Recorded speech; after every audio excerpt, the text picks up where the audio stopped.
आइए जानते हैं जन्मदिन का एक रामबाण उपाय जो आपकी पूरी एक साल को सुरक्षित कर देगा। आपके घर में किसी का जन्मदिन हो तो उस दिन से लेकर एक गुल्लक लेनी है और उसमें 1 रुपया रोज उस सदस्य के हाथ से डलवाना है। 1 से अधिक पैसे भी आप उसमें डाल सकते हैं। फिर अगले जन्मदिन पर थोड़े से पैसे उसमें मिलाकर और उन पैसों को बाहर निकाल कर उससे कुछ खरीदना है। भोजन किसके लिए? कुष्ठ रोगियों के लिए, कुत्तों के लिए, गौ माता के लिए, पशु पक्षियों के और मछलियों के लिए, किसी के लिए भी ले सकते हैं। और ये भोजन ले जाकर आपको पहले उन सबको खिलाना है, सबको देना है जिसको भी देने की आपकी इच्छा हो।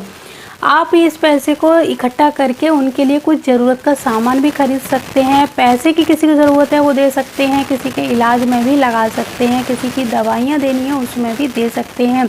यकीन मानिए 1 साल में इकट्ठे किए गए ये पैसे आपका पूरा 1 साल सुरक्षित कर देंगे और फिर नई गुल्लक लाकर अगले जन्मदिन पर तक फिर से यही काम करना है, यानी दोहराना है। आपके घर में जितने भी सदस्य हों सारे सदस्य ये काम कर सकते हैं। अपने अपने जन्मदिन पर एक एक गुल्लक सबको अलग से लानी होगी और अपना पैसा अपनी सामर्थ्य के अनुसार इकट्ठा करना होगा।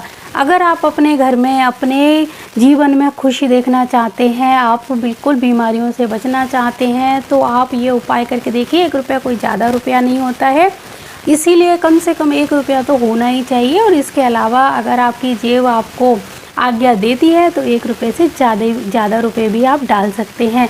बहुत अच्छा उपाय है, करके देखिए। और ये उपाय आपको खुद ही करना है, यानी कि घर में किसी बच्चे का जन्मदिन है तो माता पिता नहीं करेंगे, बच्चे के हाथ की ऊर्जा उस गुल्लक में जानी ही चाहिए। और ऐसी भावना उसको बोलिए कि इस रुपए से मैं कुष्ठ रोगियों के लिए भोजन खरीद कर खिलाऊँगा।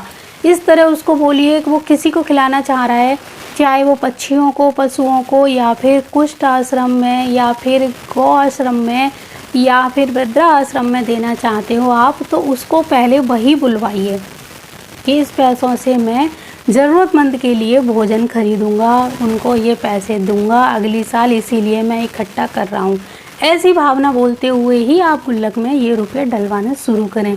ये बहुत सालों से आजमाया हुआ उपाय है, किया जा रहा है, आप करके देखिए।